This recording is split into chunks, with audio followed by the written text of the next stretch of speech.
الشیطان اللعین الرجیم بسم اللہ الرحمن الرحیم وبہ نستعین وہو خیر معین وصلی اللہ علی رسول والائمۃ الطیبین الطاہرین اللہم صل علی محمد وعلی آل محمد۔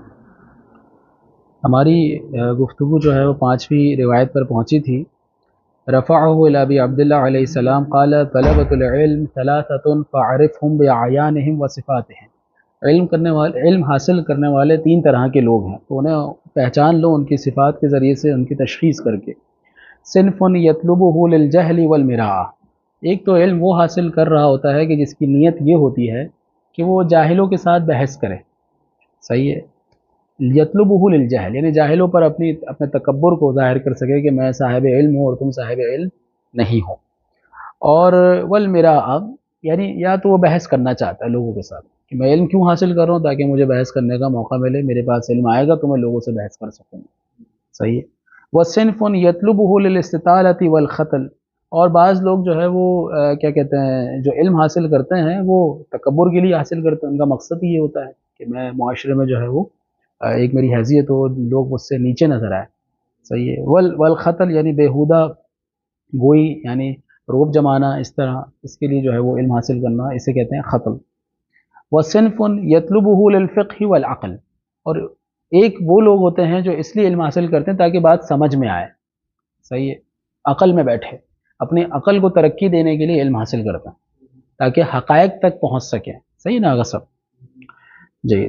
فصاحب الجہل والمراء مؤذن ممارن، جو علم حاصل کرتا ہے جاہلوں کے لیے کہ جاہلوں پر اپنا روب جما سکے یا جاہلوں کے سامنے برتری ثابت کر سکے اور بحث کرے، یہ اذیت دینے والا اور جھگڑا کرنے والا ہوتا ہے۔ یہ علم حاصل کرنے کے بعد یہی کرتا ہے، جھگڑے کرتا ہے لوگوں کے ساتھ، صحیح نا سر۔ متعرض للمقال فی اندیۃ الرجال بتذاکر العلم وصفۃ الحلم، جی، یہ جو شخص ہوتا ہے یہ بردباری دکھاتا ہے لوگوں کے درمیان، مردوں کے درمیان، صحیح ہے، یعنی اپنے باتوں کو متعرض المقال کیا بالتذاکر العلم، علم کا ذکر کرتا ہے، محفل میں علم کا ذکر کرے گا اور حلم اور بردباری کی بات کرے گا، لیکن در حقیقت اس کے اندر نہ علم ہوگا اور نہ ہی بردباری ہوگی۔ قد تسربل بالخشوع وتخلى من الورع، جی نہ اچھا، اس میں قد تسربل یعنی کہ بردباری کی صفات دکھانے کے لیے یعنی گفتگو کرے گا، صحیح ہے، لیکن اس میں ورع بالکل بھی نہیں ہوگا، سمجھ رہے ہیں گا سب۔ فدق اللہ من هذا خیشومہ وقطع منہ حیزومہ، تو ایسے شخص کی جو ناک ہوگی پروردگار عالم اس کی ناک خاک میں ملا دے گا، یعنی اس کا تکبر توڑ دے گا۔ وقطع منہ حیزومہ یعنی اس کی کمر بھی توڑ دے گا۔ تو پروردگار عالم ایسا شخص کہ جو لوگوں کے درمیان جتلاتا ہے بردباری کو، علم کو ذکر کرتا ہے، اور پھر جبکہ نہ اس میں علم ہے نہ اس میں بردباری ہے، تو نتیجہ اس کی پھر رسوائی ہی ہوتی ہے۔ آپ خود دیکھیں گے کہ محفل کے اندر اگر آپ بیٹھے ہوئے ہیں اور وہاں کوئی بندہ بہت زیادہ علمی گفتگو کرنا چاہ رہا ہوتا ہے جبکہ وہ نہیں کر پا رہا ہوتا، تو دوسرے لوگ جو ہیں پھر اس کی کلاس لے رہے ہوتے ہیں، کسی نہ کسی طریقے سے اس کا مذاق اڑا رہے ہوتے ہیں، سمجھ رہے ہیں سب۔ تو انسان پھر وہیں گفتگو کرے جہاں اس کے پاس علم ہے، اور اگر نہیں ہے علم تو پھر استماع کرے، جی۔ وصاحب الاستطالۃ والخطل، اور جو تکبر اور دھوکہ دہی یا بیہودہ گفتگو کرنے کے لیے، روب جمانے کے لیے علم حاصل کرتا ہے، ہاں، ذو خب و ملق، یہ شخص جو ہے وہ دھوکے باز اور چاپلوس ہوتا ہے، یعنی جو علم حاصل کرتا ہے صرف اور صرف تکبر کرنے کے لیے وہ چاپلوسی بھی کرتا ہے اور دھوکے بازی بھی کرتا ہے، جہاں اس کا فائدہ ہوتا ہے پھر وہاں وہ یعنی اپنے فائدے کو زیادہ نظر میں رکھتا ہے۔ یستطیل علی مثلہ من اشباہ، جو اس جیسے ہوتے ہیں ان پر تکبر کرتا ہے، صحیح ہے، جو اس کے لیول کے لوگ ہوتے ہیں ان پہ تکبر کرتا ہے۔ ویتواضع للاغنیاء، اور جب امیر اور تاجر اور بزنس مین لوگوں کے ساتھ بیٹھتا ہے تو ان کے سامنے تواضع سے بالکل جھک کے بات کرتا ہے، صحیح ہے۔ من دونہ فہو لحلاویہم ہاضم، یہ ان کے حلووں کو ہضم کر جاتا ہے، یعنی امیر لوگوں کے حلوے یہ چٹ کر جاتا ہے، یعنی کہنے کا مقصد یہ ہے کہ امیر لوگوں کے سامنے جب یہ خوش آمدید کرتا ہے تو امیر لوگ اسے پیسوں سے نوازتے ہیں، اس کو پیسہ دیتے ہیں، اور پھر یہ شخص جو ہے وہ اپنے ساتھ والوں کے ساتھ کیا کرتا ہے، تکبر کرتا ہے۔ یہ بات سمجھ رہے ہیں آپ سب؟ تو یہ وہ شخص ہے کہ جو علم کو حاصل کر رہا ہے تکبر کرنے کے لیے۔ تو بعض اوقات جو ہے اگر آپ نے کسی کو سمجھنا ہے، دیکھیں ہم علم حاصل کر رہے ہیں، تو یا تو ہم علم حاصل کر رہے ہیں جاہلوں کے ساتھ گفتگو کرنے کے لیے، ان کو سبق سکھانے کے لیے، یا تو پھر ہم علم حاصل کر رہے ہیں تکبر کے لیے، یا تو ہم علم حاصل کر رہے ہیں فقاہت کے لیے، سمجھنے کے لیے۔ صحیح نا آگا صاحب؟ تو اب یہاں صفات بیان کی گئی ہے کہ اگر میرا اخلاق امیروں کے سامنے جا کر چینج ہو جاتا ہے تو اس کا مطلب یہ ہے کہ مجھ میں کہیں نہ کہیں خامی موجود ہے۔ اگر میں غریبوں سے بات کرتا ہوں تو پھر تھوڑا سا شاؤٹ کر لیتا ہوں، تھوڑا سا بدتمیزی کر لیتا ہوں، صحیح ہے۔ لیکن جیسے ہی کوئی بہت بڑا جو ہے وہ ڈونر آ جاتا ہے یا بہت زیادہ پیسے والا شخص ہو تو میں اپنے سارا علم و بردباری جو ہے اس کے سامنے لا کے رکھ دیتا ہوں۔ تو اگر اس طرح چینجنگ آ رہی ہے تو اس کا مطلب یہ کہیں نہ کہیں مسئلہ ضرور ہے۔ اچھا، وَهُوَ لِحَلَاوِهِمْ حَاضِمٌ، حتیٰ کہ امام نے بھی حلوے کا ذکر کیا۔ اب دیکھ رہے ہیں آپ کہ یہ ان کے حلوے بھی جو ہے وہ ہضم کر جاتا ہے، یعنی کھا نہیں جاتا، ہضم کر جاتا ہے۔ جی، کھانے کے بعد ضروری نہیں کھانا ہضم ہو، کھانا بعض اوقات ہضم نہیں ہوتا، لیکن یہ جو مولانا ہے، یہ جس کے اخلاق اغنیاء کے سامنے چینج ہو جاتے ہیں، یہ حلووں کو بھی ہضم کر جاتا ہے۔ وَلَدِينِهِ حَاطِمٌ، اور اس کا دین جو ہے وہ ختم ہو جاتا ہے ان کے سامنے، سمجھ رہے ہیں؟ اب جو وہ کہے گا وہ حلال ہے اور وہ جو کہے گا وہ حرام ہے، سمجھ رہے ہیں؟ فَأَعْمَى اللَّهُ عَلَى هَذَا خُبْرَهُ، تو پروردگار عالم اس کا نام اور اس کی شہرت کو مٹا دے گا۔ اگر کوئی ایسا شخص ہے تو آج اس کی واہ واہ ہو جائے گی، کل اس کی واہ واہ ہو جائے گی، لیکن ایک وقت آئے گا کہ لوگ اس سے برات کریں گے، لوگ اسے برا بھلا کہیں گے۔ ہمارے سامنے مثالیں موجود ہیں، ہم نے بہت سارے لوگوں کو معتبر جانا، معزز جانا خود اس جگہ پر، لیکن آج اگر ان کا ذکر کیا جاتا ہے طلباء کے درمیان تو ان کا کبھی بھی ذکر خیر آپ کبھی نہیں سنیں گے۔ ایسا ہے، سمجھ رہے ہیں سر؟ تو ایک وقت آتا ہے کہ اگر آپ انسان جو ہے وہ اپنوں جو آپ کے برابر ہیں یا آپ کے نیچے ہیں، آپ ان کے ساتھ تکبر سے بات کریں، ان کے ساتھ تکبر والا رویہ اختیار کریں، تو ایک وقت آتا ہے کہ پروردگار عالم آپ کی شہرت کو بھی ختم کر دیتا ہے اور آپ کی عزت کو بھی ختم کر دیتا ہے۔ وَقَطَعَ مِنْ آثَارِ الْعُلَمَاءِ أَثْرَهُ، اور جہاں علماء کے آثار ہوتے ہیں اس کا اثر ختم کر دیتا ہے خدا۔ یہ بڑی بات ہے آگے سے، یعنی ہمارے پاس ہے کیا سوائے آثار کے؟ ہے کہ نہیں آپ سے؟ جب ہم اس دنیا سے جائیں گے تو کیا ہوگا؟ یا پیچھے کوئی کتاب ہوگی، یا پیچھے کوئی ادارہ ہوگا، یا پیچھے اپنے طلبہ ہوں گے، یہ آثار ہوتا ہے۔ ہر آپ میں سے ہر شخص کا کوئی نہ کوئی اثر ہوگا، یا پیچھے کوئی اولاد ہوگی جسے آپ چھوڑ کے جا رہے ہوں گے کہ جو کل کو آپ کا ذکر کرے گا، وہ کوئی خیر کا عمل انجام دے گا تو آپ کو بھی اس کا ثواب ملتا ہے۔ اس کو کہتے ہیں آثار العلماء۔ آپ دیکھتے ہیں نا، ہم بیت خوئی جاتے ہیں، سید خوئی کا جو گھر ہے، اسی طرح جو ہے سید خمینی کا جو گھر ہے، یہ آثار ہیں۔ آج بھی لوگ وہاں جا کے جو ہے ان کو دیکھتے ہیں کیسے رہتے تھے، کیسے کھاتے تھے، جبکہ ان کو گئے ہوئے کتنا عرصہ ہو گیا ہے کہ نہیں آگے سب؟ تو یہ آثار ہیں۔ پروردگار عالم کیا کرتا ہے؟ ان آثار کو ختم کر دیتا ہے ایسے شخص کے لیے۔ اس کا کوئی نام لینے والا، کوئی طالب علم نہیں ہوتا، کوئی اس کے آثار نہیں ہوتا، سب ختم۔ اور ایسا ہوا ہے تاریخ میں، بڑے بڑے ابحاث لکھے علماء نے، آج ان کا نام ہی نہیں ہے۔ اور آپ دیکھیں شیخ طوسی کو، اب جب تک قیامت رہے گی شیخ طوسی کا نام رہے گا، صحیح نا؟ تو یا تو ہم شیخ طوسی والے صنف میں آ جائیں گے، یا تو پھر ہم وہ گمنام اور بے نام علماء کی صنف میں آ سکتے ہیں کہ جو آئے اور چلے گئے، انہیں کوئی جاننے والا یا پہچاننے والا نہیں ہے۔ کتابیں بہت لکھی گئی، ابحاث بہت کیے گئے، اور بڑے بڑے جو ہے سورما گزرے علم کے میدان میں، لیکن آج ان کا نام لینے والا کوئی بھی نہیں ہے۔ سمجھ رہے ہیں سب؟ جید۔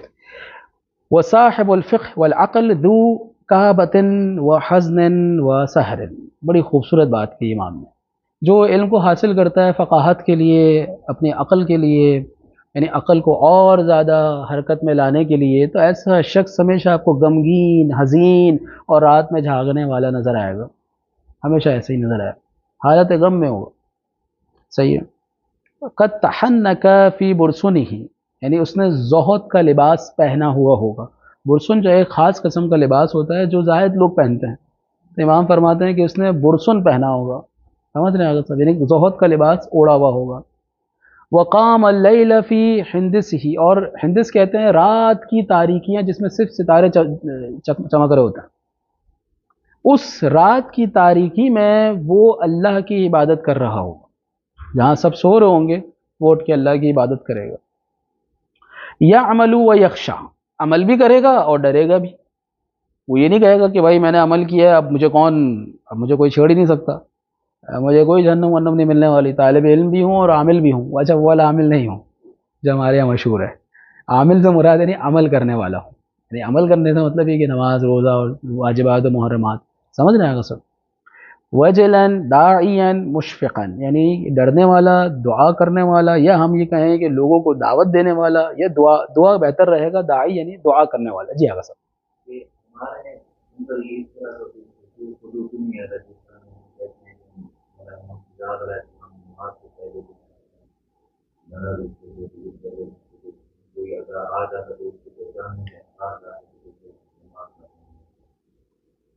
وہ علم کی بات ہے آگا صاحب. جتنا جتنا علم بڑھتا جائے گا، معرفت بڑھتی جائے گی، جتنا معرفت بڑھے گی اتنا تعقل انسان کا بڑھے گا، اور جتنا تعقل بڑھے گا اتنا انسان جو ہے وہ اللہ کے قریب ہوتا چلا جائے گا. میں آپ کو چھوٹی سی مثال دوں.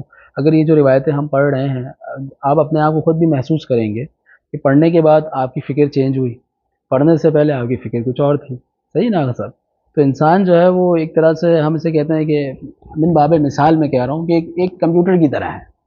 جتنا اس میں ڈیٹا آپ ڈالتے جائیں گے کمپیوٹر اتنا اچھا کام کرنا شروع کرے گا. اس لیے انسان کی غذا جو ہے وہ کھانے کے ساتھ ساتھ علم بھی ہے.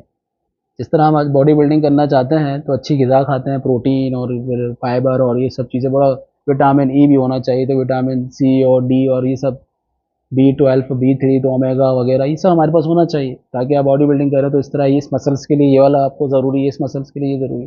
اسی طرح انسان کی عقل کو اگر ترقی دینی ہے تو اس میں علم کا ہونا ضروری ہے. اور کون سا علم؟ اب اس میں بھی جو ہے وہ آپ کے پاس کیٹیگریز ہیں کہ کس طرح کی ترقی دینی ہے، تو کس طرح کا علم آپ کے پاس ہونا ضروری ہے. سمجھ رہے ہیں؟ تو وہاں ہونا کلام طویل ہو، یعنی بڑا کلام ہے. تو نتیجہ یہ کہ اہل بیت علیہ السلام یہ فرماتے ہیں کہ رحم اللہ علی شیعتنا، کہ پروردگار ہمارے شیعوں پر رحمت نازل کرے. کہ کس بات پر؟ کہا ہم حقائق کو جانتے ہیں تو ہم اللہ سے ڈرتے ہیں. یعنی ہم حقائق کو دیکھ رہے ہیں، درک کر رہے ہیں. خدا نے علم دیا ہے نا ان کو، تو اب وہ ہر چیز کی حقیقت کو دیکھ رہے ہوتے ہیں، وہ چیزوں کو نہیں دیکھ رہے، تو اعلیٰ ظاہری ہی نہیں چل رہے ہوتے، اعلیٰ باطن ہی، اعلیٰ واقعی ہی ہے کہ نہیں آگا سب. لیکن ہمارے شیعہ ہمارے کہنے پر چل رہے ہوتے ہیں. اگر ہم کہتے ہیں ایک انار کے دو ٹکڑے کر کے کہیں کہ ہذا حلال و ہذا حرام لقبلوا، اگر ایک ہی انار کے ہم دو ٹکڑے کریں اور کہیں کہ یہ حلال اور یہ حرام ہے، قبول کر لیں گے.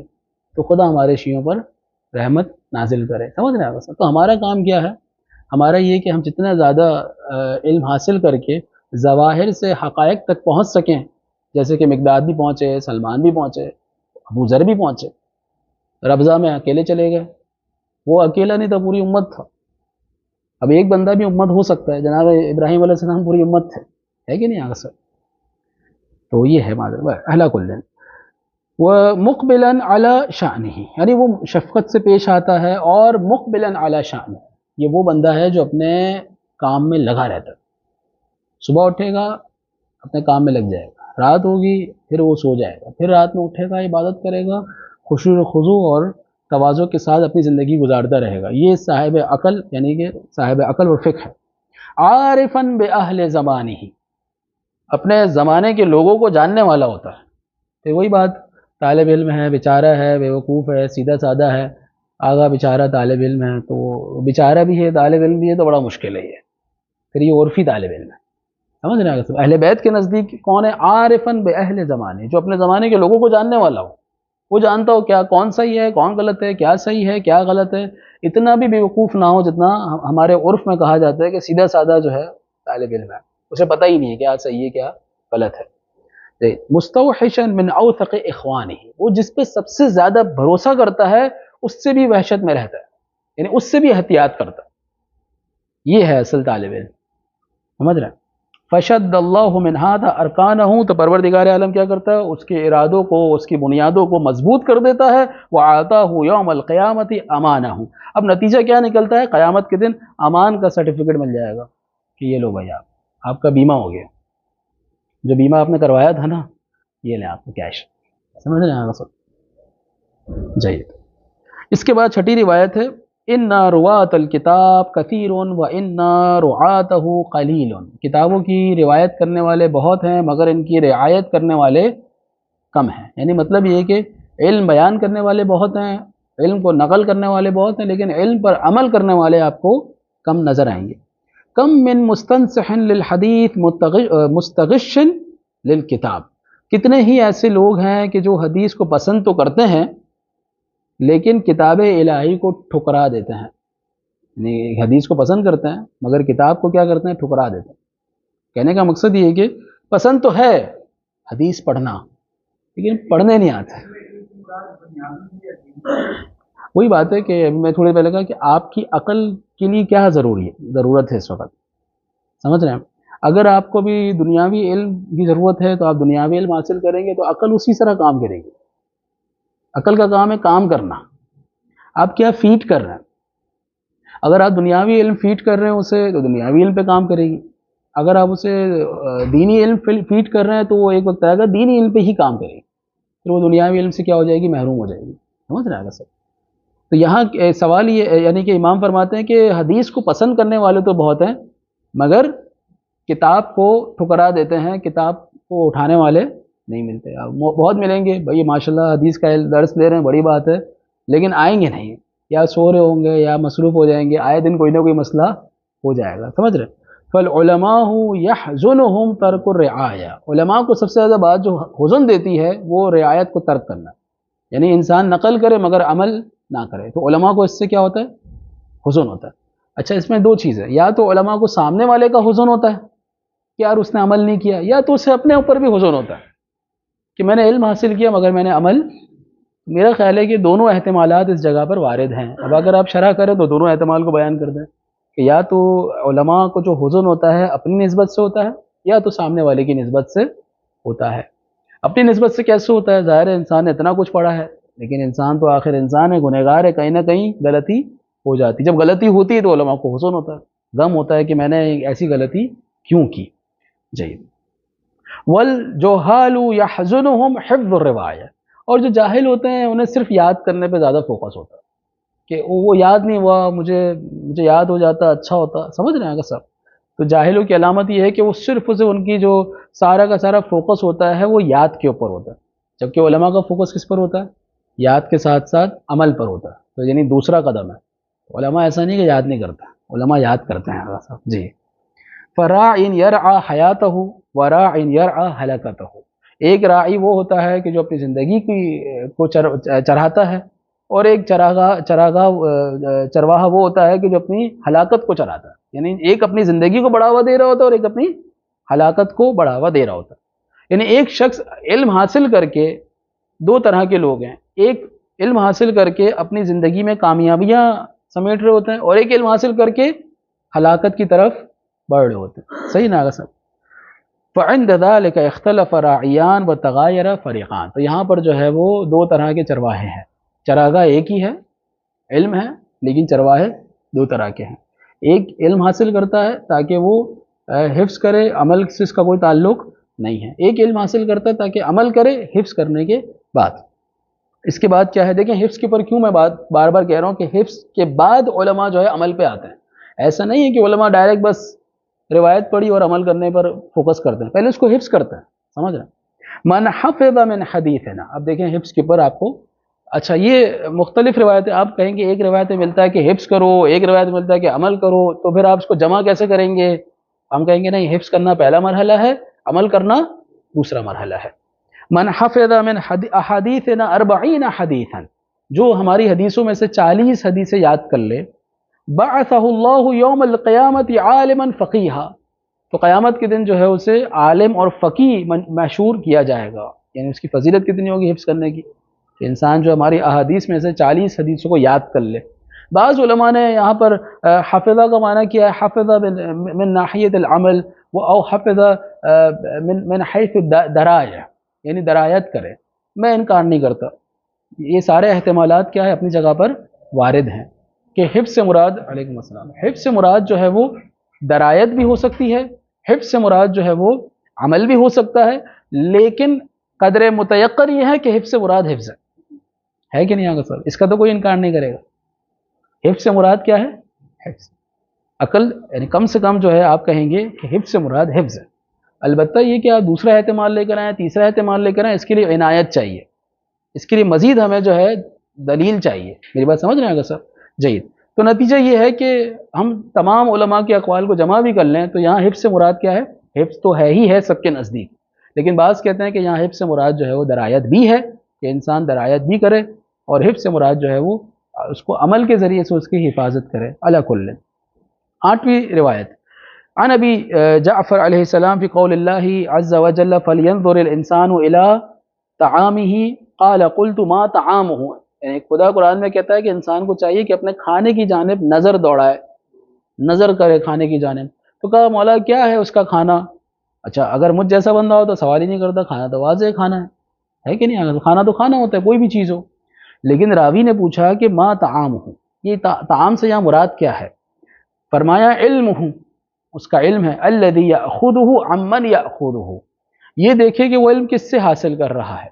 علم جو حاصل کر رہا ہے وہ کس سے حاصل کر رہا ہے؟ کیا وہ اہل بیت علیہ السلام سے علم لے رہا ہے، یا ان کے مقابلے میں جو اشخاص آئے ہیں ان سے علم لے رہا ہے؟ سمجھ رہے ہیں سب؟ 9ویں روایت الوقوف عند الشبہ خیر من الاقتحام فی الہلاک، کہ شبہات میں رک جانا یہ بہتر ہے زیادہ کہ انسان ہلاکت میں کود پڑے.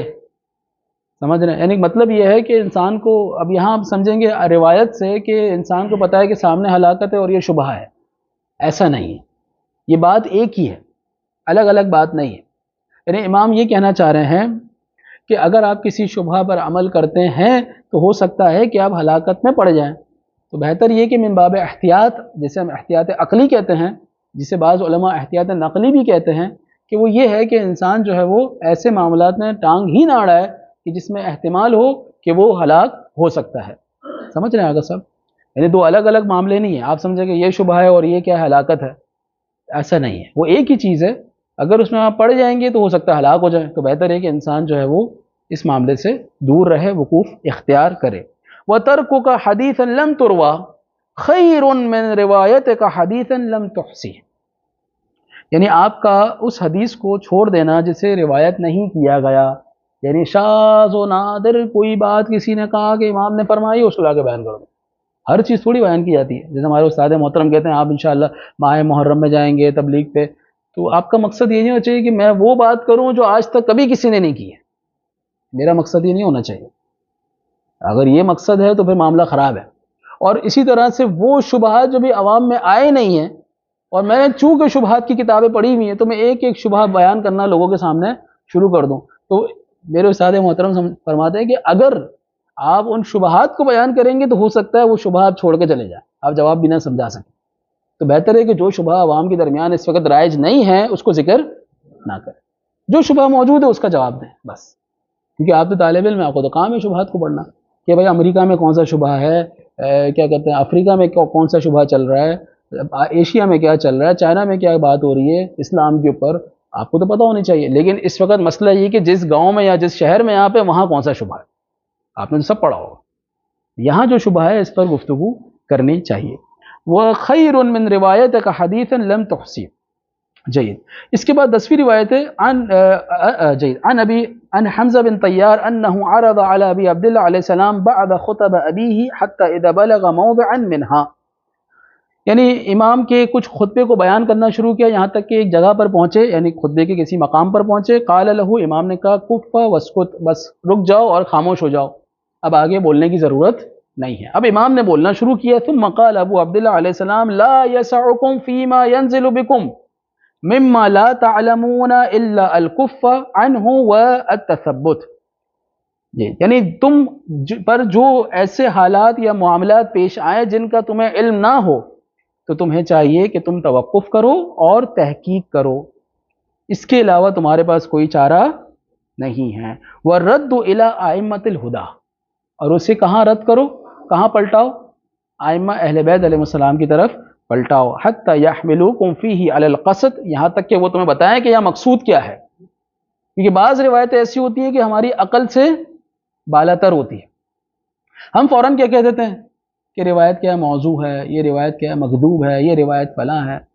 امام منع کرتا ہے کہ جو روایت جو ہے تمہاری سمجھ سے باہر ہو اسے اس کے اہل تک پلٹا دو. صحیح نا سب؟ جی.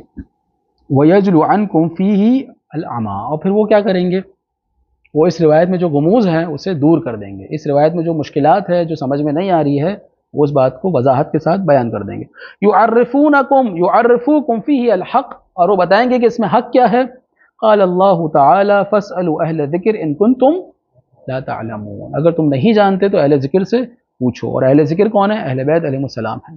سمعت، یعنی وہ ابرز مصادیق ہے اہل ذکر، صحیح نا، وہ اس سے مراد جو ہے وہ علماء بھی ہیں کہ جو اہل بیت کے ساتھ جڑے ہوئے ہیں، اہل بیت کے رستے پر گامزن ہیں، وہ بھی مراد ہیں۔ 11ویں روایت ہے سمعت ابا عبداللہ علیہ السلام یقول وجدت علم الناس کلہ فی اربعہ، میں نے لوگوں کا علم جو ہے وہ 4 چیزوں میں پایا، سارا علم 4 چیزوں میں۔ پہلی چیز کیا ہے؟ اولھا ان تعرف ربک، کہ تم اپنے رب کو جان لو، یہ پہلا ہے۔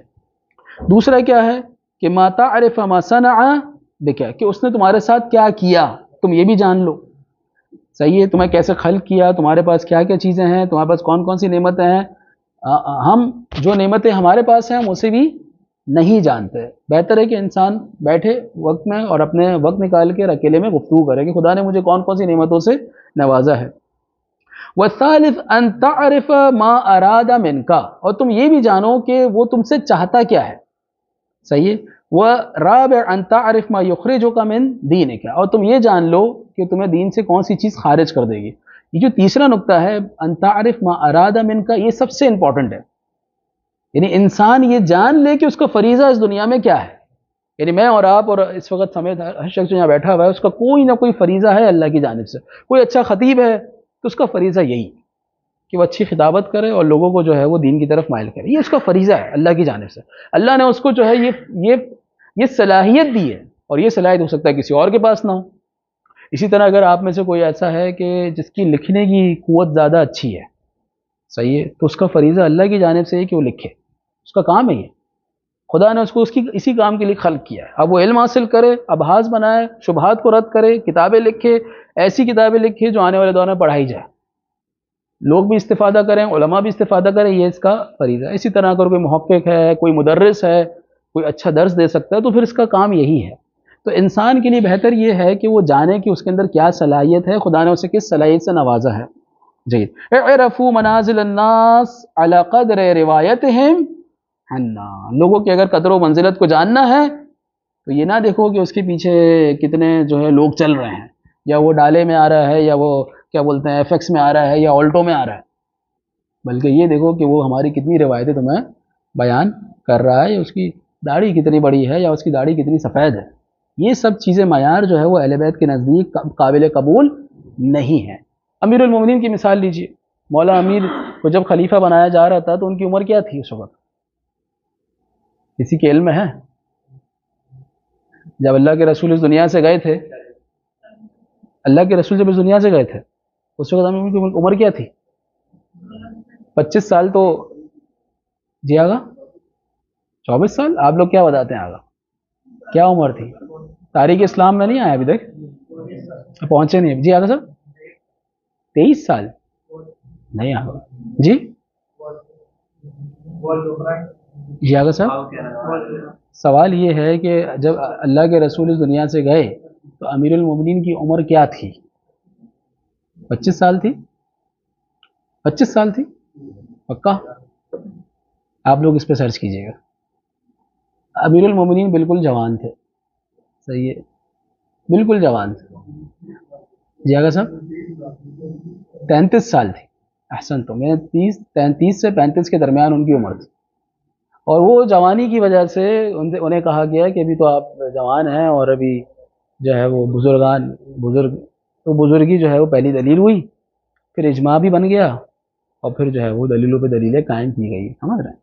اہل بیت کے نزدیک کوئی معیار نہیں، لمبی داڑھی ہونا، سفید داڑھی ہونا، صحیح ہے، اور وہ یہ کوئی معیار نہیں، آپ کی صلاحیت، آپ کی قابلیت، یہ معیار ہے اہل بیت کے نزدیک، یہ معیار ہے انسان کے اندر قابلیت کیا ہے اور صلاحیت کیا ہے، اور وہ سلسلہ جو وہاں سے شروع ہوا وہ آج تک یہ سلسلہ جو ہے وہ چلتا ہوا آ رہا ہے، اور مع الاسف شدید خود ہمارے درمیان بھی یہ سلسلہ وارد ہے، ہم صلاحیتوں پہ نہیں چلتے، ہم دیکھتے ہیں یار اس کی ایج کیا ہے، یہ جوان ہے، بوڑھا ہے، سفید داڑھی ہے یا کالی داڑھی ہے، داڑھی لمبی ہے بھی کہ نہیں ہے، صحیح ہے، علی کل والحمد للہ رب العالمین.